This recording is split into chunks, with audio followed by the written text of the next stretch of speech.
There we go. Okay, recording started. Ladies and gentlemen, boys and girls, welcome to another episode of Navigating Your Days with Davo. I, of course, am your host, Davo, and we're going to try to navigate these days because they are absolutely batshit crazy. First things first, if you notice down, actually, bottom of the screen, you'll notice that I shortened it up a little bit. Instead of Navigating Your Days with Davo, we're now just calling it Days with Davo. If you follow me on Facebook, if you follow me on Instagram, or if you subscribe to my YouTube channel, or my Rumble channel has always been Days with Davo, but I kind of put them all together. It's all going to be Days with Davo now. So if you're wondering why it looks different, it's because I changed it. I just think it pops better. Days with Davo just pops. It's short, it's not a mouthful anymore. So this is where we're at. This podcast, I guess you could almost maybe call it an emergency podcast. I decided to pop in and do a quick one. It could be, the regular, like my other ones are about like 25 minutes. This one could be 5, could be 10. I don't really know. I have some notes and I want to talk about some stuff. I figured we could do something to get ready for the election, which is on Tuesday. So I wanted to record it and drop it the day before. So, I mean, if you are undecided, I don't know too many people that are undecided at this point. Well, actually, let me rephrase that. There's probably a shit ton of you that are undecided right now. I still myself am undecided. Like, I look at both of them and I was like, is this the best you got? Like, this is what we have. We have her and we have him. I don't feel great about either one of them. I just don't. You could call me, and I haven't, this is not my phrase. Other people have coined it. It's definitely, you feel politically homeless, where you don't really fall for one side or the other. I've always kind of like been independent, but growing up, I was always a Democrat. I mean, the family that I come from, there was, pictures of JFK in the hallway of, your grandparents' house or whatever. That's how we grew up. We were Democrats. Democrats, to me, always seemed to be like anti-war for the working class people, but it just doesn't really seem that way anymore. It seems like there's a lot of like a power struggle, and they almost become like these elites that are like egging on more war. I mean, maybe I'm wrong. And I mean, don't get me wrong, the right is definitely like a bunch of war hawks too, to coin Donald Trump's latest phrase about Liz Cheney, war hawks. But I can't get on board with any of it. I just don't. It's not me. So I do have a new mug though, fueled by Jesus and caffeine, because I think y'all need a little Jesus right about now. So how are we going to start? I kind of wanted to start with talk about the name change, the new mug. This is technically an emergency podcast because the podcast that I've been working on for well over a month. It's been a month since you've seen my shiny face, but I wanted to do one on Laurel Canyon in the 60s. It's a book by Dave McGowan called Weird Scenes in the Canyon. If you haven't read it, you should definitely read it. And I hope after you catch my next podcast, you will go and get that book, because it is bananas. It's all about the hippie movement and a bunch of so-called heroes that we grew up with listening to. I myself was an 80s 90s kid, but at a young age I stole my parents' vinyls and I was into like a lot of that music, so it kind of resonated with me. It has a lot to do with like a lot of the people that lived in Laurel Canyon. All their parents have like military ties and like intelligence ties, and it gets you connect the dots, it gets absolutely crazy. So that is going to be the next one. But I wanted to get in and do this one and find out what I want to throw down. So crazy times. Of course, you've heard this a ton of times. This is the most important election, and it is pretty important. But I think all elections are important, but this one especially. That's what they're saying anyway. All right. So, how did we get here? When that last debate happened between Trump and Biden, it was going to be Trump and Biden again. And it looked like Biden's mental faculties were declining like rapidly.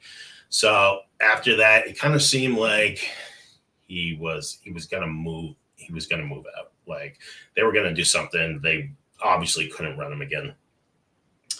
And the weird thing about that was, I remember like listening to like different people from like Democratic Party saying that really we can't run Biden. This is not good. And I can remember them saying that before they made any decisions, they had to check with George Clooney. Is that weird to anyone else? Because it's definitely weird to me. George Clooney's an actor. Like, what does he have to do with like the DNC and like propping people up or like sitting them down or like like it's almost like it kind of seems like kind of like mafia stuff, right? That George Clooney was the one, like the Don who says, nope, Biden stays or Biden goes. But they had to check with George Clooney. And apparently George Clooney said, nope, get rid of him. And so, excuse me for a minute, guys. Oh, I got it dead. Oh. So George Clooney says, no, Biden has to go. And so you figure, okay, Biden has to go. Biden's not going to run. What are they going to do? Well, you had like a bunch of people that voted for him at primary. Like he was their guy. Like he was the one that was going to go up against Trump. And then I remember hearing like a lot of Gavin Newsom talk. Like you thought like they were going to bring Gavin Newsom in, maybe do like another primary and like push him. And then I can remember someone saying, kind of like pump the brakes on Gavin Newsom, that Kamala Harris deserves to be the one that goes, which I didn't really understand because if you go back to the 2020 election, she was very unlikable, which I don't understand why he picked her for his VP anyway, because I believe she called him a racist. And then he's like, well, why don't you come and be my VP? And she's like, okay, you're not racist anymore. I was just joking. I was kidding. These are jokes. But so that's where we got. So I didn't expect Kamala Harris to actually run, or they were gonna like prop her up or anything. And then I can remember, I don't remember who it was. It's some guy from one of those Democratic pundits, and he said, "Oh, Kamala Harris deserves to come in." So, and then I was like, "This is weird." And then it was like a snowball. Going down the side of a mountain, and it started to gain traction, and more people started saying her name, and next thing you know, she's like the next like savior. Like I don't really understand her meteoric rise, but it sort of just happened. And I feel the same way about Taylor Swift. I don't understand that girl's meteoric rise either. It was like one day she was like this country star, and the next thing she's like this pop star that's like telling you to vote for Joe Biden, and her boyfriend is the spokesperson for Pfizer. Connect those dots. But I digress. So I don't really understand how all this came, but this is where we're at, and I guess we got to deal with it, right? I didn't love how they should have at least had like a one-day primary. They should have got together and asked, like anyone, if Biden really can't run, let's have a Democratic primary. So because like me personally, like I would be, if I voted for Biden and like Biden was my guy, I'd be pissed. I'd be like, no, not her, him. I voted for him, and if you can't do it, then we need to have another primary and let me vote for someone else. But Unfortunately, we can just place people in different spots, and he's gonna have to deal with it. So,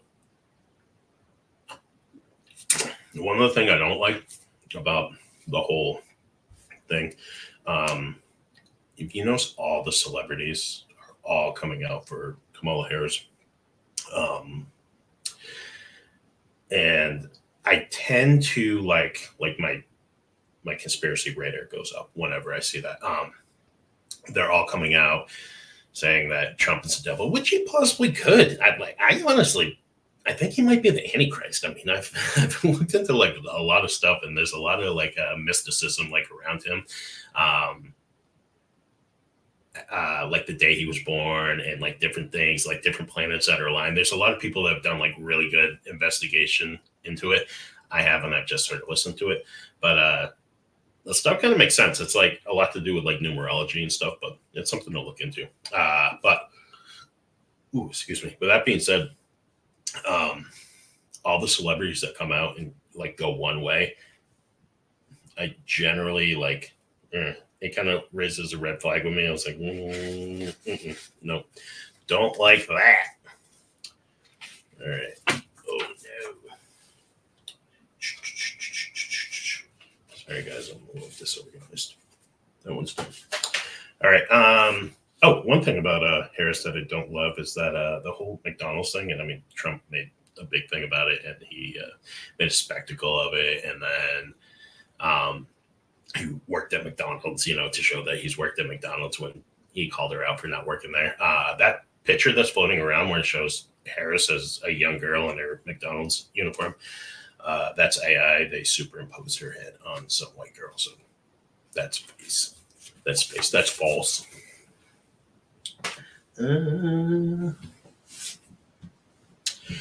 Okay, a couple of things that really kind of strike me as weird about Harris. A lot of her like flip flopping, where I don't really 100% like understand like all her stances, and then when like people ask her questions about it, she's like, "Oh, that's a really good question. I'm glad you asked me that." Like, no one says that. Like, I'm glad you asked me how I'm going to fix the economy. No one says that. You just answer it. Don't say thank you for the question. Just answer the goddamn question. But she does. She flip flops on a lot of stuff. First, she was totally against fracking, and now, hey, fracking's good. And recently, she said that she is all in on Israel. Like she's going to back Israel, and she wants to help get it done. And then she goes like, I mean, like hours later, and she's speaking to like Arabs, I believe, in like Michigan, saying that she's like pro Palestine and she's going to help stop. So, like, what is it? Are you pro Israel or pro Palestine? Because you can't be both. Like, you have to pick one or the other. So, I don't know. A lot of that, like, I don't like it. And then I guess, like, deep down, I just think that she's going to be a puppet. Like, I don't really think that she's got any like real substance to her. Because it was like when she was vice president, like I didn't see her for a while. At first, she was like the border czar, and then she got questioned about the border, and she really didn't have a good answer for it. And like all these, I mean, the border's a mess. Like any way you look at it, like I've known lifelong Democrats that I talk to on a day-to-day basis, and they're like, the border is a mess. We need to pump the brakes. But then again, like, what do you expect Kamala Harris actually to do? Like, is she just going to go there and start waving her hands and be like, okay, you can stop, don't go any further? No, it's a mess, dude. It's just been a mess. Like, it needs some good fixing. So, but I don't know. I don't know. Can we really do 4 years of a cackle? I can't. Like it makes me shriek every time I hear it, and like don't like things are messed up, dude. All right. Have you been to a grocery store? Like, don't like answer questions and then like laugh about them afterwards. Like, you should be somber. Like, the state of our country is not something to like giggle after. Like, I don't like it. I just don't. So that's all. But I am gonna be you know, right down the middle with this one because, I'm saying a lot of bad stuff about Harris. No, I just don't like her. But Trump, I don't love him either. Let's start with a couple of things that I do know about Trump. Trump made his money in high stakes New York real estate. In order to succeed high stakes New York real estate, you have to bury a lot of bodies. Not literally, or maybe literally, I don't know, but figuratively. Um, you have to screw over a lot of people, and I believe he's done that, and I believe that he's very shisty with a lot of the stuff that he's done, and I don't love that. One of the stories about Trump that I definitely don't love, and like it kind of makes me sick when I think about it. During one of his buildings that he was building, I don't remember which one it was, probably one of the Trump towers somewhere. He had contractors, and the contractors would build the building, and then like right towards the end of it, he would stop paying. He wouldn't like pay like the final like installments to these contractors, and then the contractor would be like, "What the f? Where's my money?" And he would just have his lawyers do all the delegating and stuff like that. And so the contractor would end up taking him to court, and he would take Trump to court. And we all know that Trump has a butt ton of lawyers, and so he would take the contractors would take Trump's lawyers to court, and it would be in courts for weeks and weeks and weeks and weeks. And then the contractor would finally just like quit on it and be like, you know what, I can't do this anymore. Like it's being held up in court. You keep on progressing it. He's like, I have other stuff to do. I can't do this. Like I don't have lawyers that are going into, I have to be in court to fight against this. And so he would just not pay them. And that seems like a super, super shisty thing to do. And that's just, I've never been on board with that. Like it kind of makes me sick a little bit. And he was also friends with Epstein.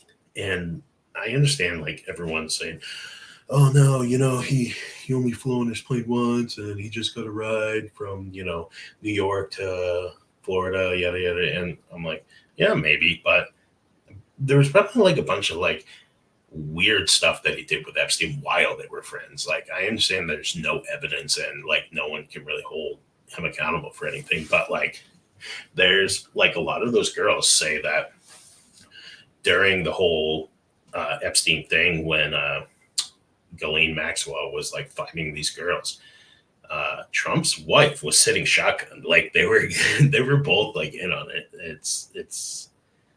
It just screams weirdness to me. So I've never been on board with that.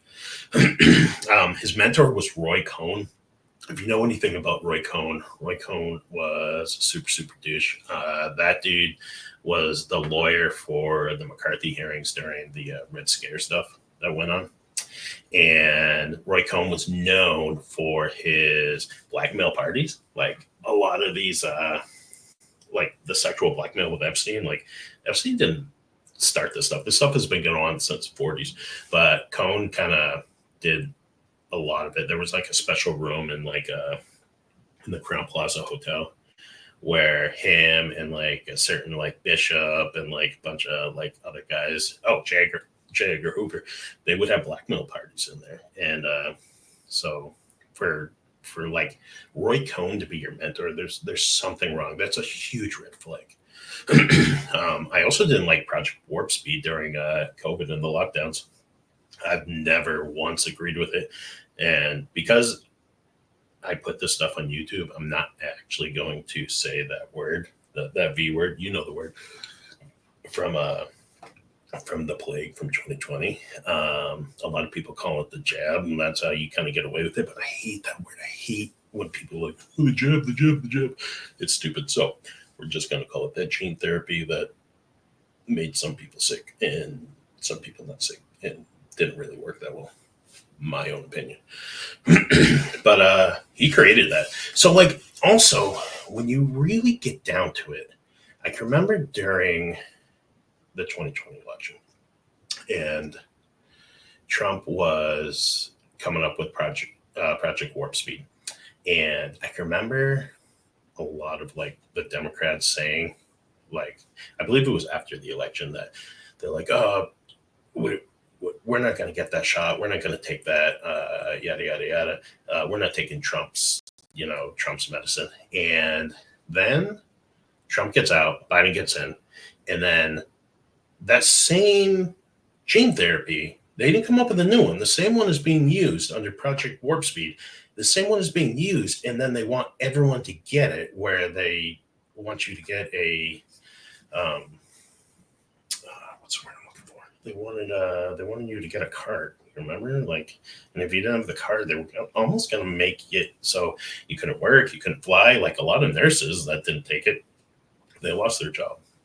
But I don't know. I was always kind of weird about that. So I didn't like how we shut down the economy either. I don't think it was necessary. I mean, some people can challenge me on this and say, COVID was real, and COVID is real. I mean, I had COVID. I think at this point, everyone had COVID. But a lot of people lost their life to it. Thank God I didn't, and hopefully you guys didn't either. But I didn't agree with shutting down the economy. That's just me. His first run at being president, he had a shit ton of swamp creatures in his cabinet. Like he staked his name on Drain the Swamp. And then you hire Bill Barr as your attorney general. And then you hire John Bolton, who, if anyone knows anything about John Bolton, that dude loves war, just loves it. He can't get enough of it.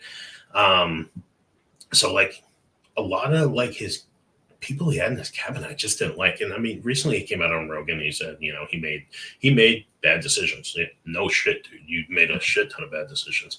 But it was like filled with swamp creatures. And so like, I don't know, like, and then now I know he's running with RFK Jr.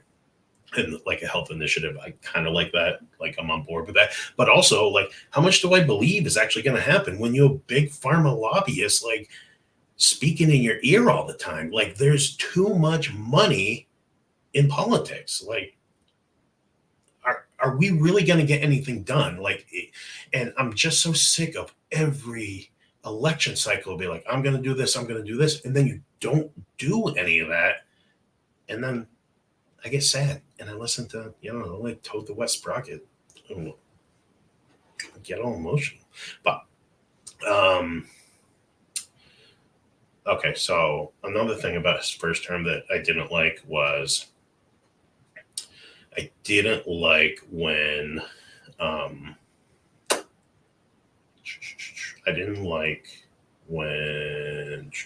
sorry, something went off on my computer.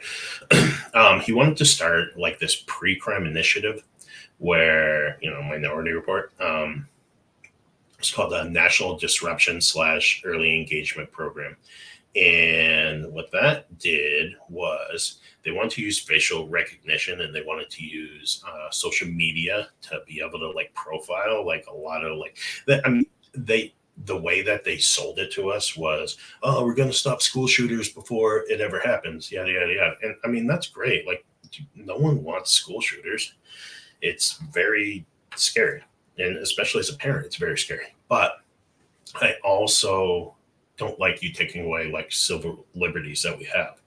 And so one good example of it is, say you have a kid. Okay, now your kid is a little weird maybe, and they have a hard time making friends. Well, this National Disruption Early Engagement Program would use facial recognition to like point out these kids and like almost like send them to like almost like detention camps to try to fix them. And like that's not right, I didn't like it whatsoever. And it was like championed by Bill Barr. And anything about Bill Barr, that dude was like a CIA like fixer, like back in the day. Like he has like different pseudo names that he goes by. I don't know, like Reservoir Dogs, how they all have like Mr. White, Mr. Pink, like they go by those. Like I think it was like a name like that. It was very weird. A lot of this information that I get about like Trump and his mentor and stuff, like a lot of stuff I read from One Nation Under Blackmail by Whitney Webb. If you haven't read that book, dude, check it out. It has so much damning information. It's absolutely crazy. But yeah, I think that's really all I have on Trump and his past White House and stuff like that. So I don't know. I do feel he's a little chilled out more. You know, he's not so abrasive, and I mean, he still has like all these talking points where you're like, really, dude, you're a moron. But I don't know. Um, so like my views on the whole thing is, can we really trust either side? Like, can like would I wouldn't have either of them watch my goldfish. Like I don't trust either one of them. I also need like stuff to become affordable again. Like I have this crazy slogan that I probably should make into a t-shirt, but so I'm calling dibs on it so no one steal it from me. You heard me, I called it. 2020 to 2024, have you been to the grocery store? And it's good. It's something to think about. Like between like 2020 and 2024, how much inflation has caused the prices to go up, especially with gas and everything. I mean, gas goes up, everything goes up. But I don't like paying extra for stuff. I mean, like I guess if you I don't know, took like one of these multimillionaires, you know, the people that are like or billionaires that want to like run for office or something, be like, all right, here you go. Excuse me. You just paid your bills. You have $100. You need gas. You need groceries. You probably need, you know, some other random stuff for your kids. Take that $100 and stretch it out. Let me know how well you do. Well, with the price of groceries, like you're not getting much at the grocery store for like half of your $100. Take $50 and try to like put some food in your house. It's not going to happen.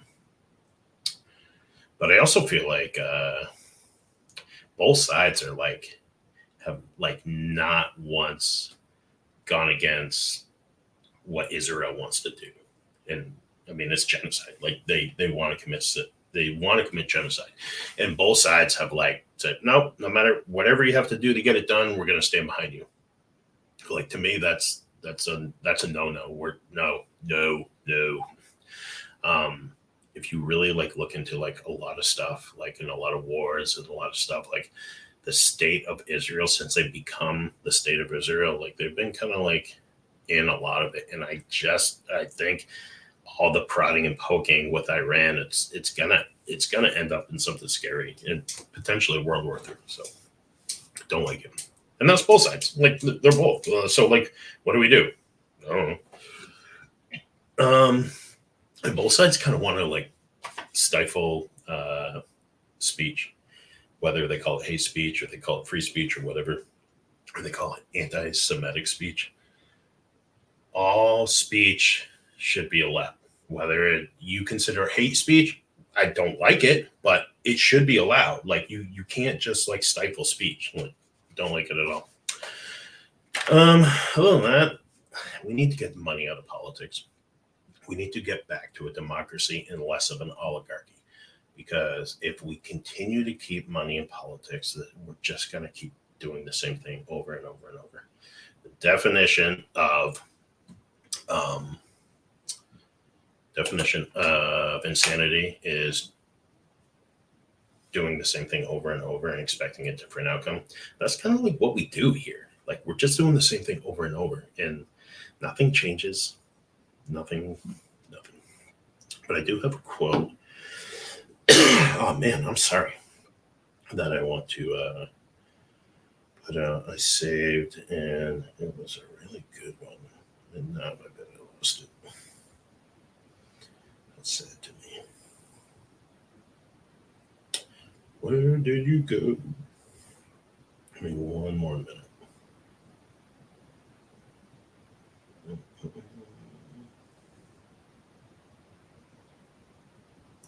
That's dead air. That's not a good thing. I went to broadcasting school, and so like whenever I hear dead air, I'm always like, oh, can't have it.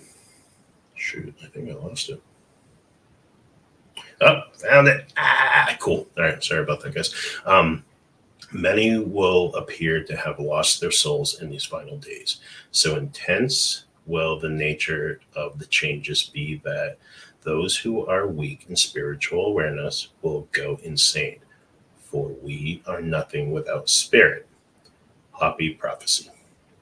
And so it basically just says the Hopi people have long held prophetic visions about the time of great change and transformation. This quote suggests that the intensity of these changes could push those lacking in spiritual awareness to the brink of insanity, as our connection to the spirit is fundamental to our well-being.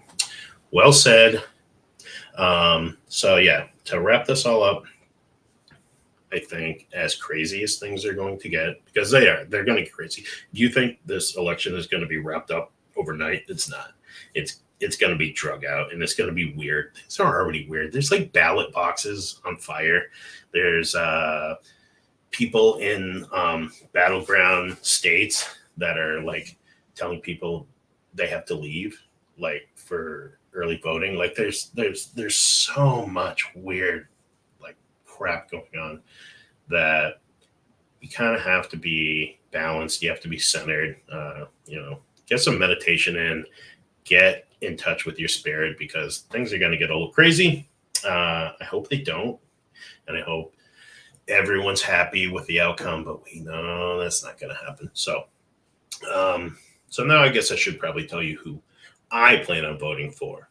And the candidate that I am going to vote for is none of your goddamn business. I think we should go back to that and not like wear it proudly on our chest. Keep it a secret. No one needs to know who you're voting for. No one needs to know how you feel. It's all good. All right. So this is Davo saying thank you for joining me. I appreciate all of you. Follow me on socials and just be good to each other, I guess. So have a good week and go vote. Peace.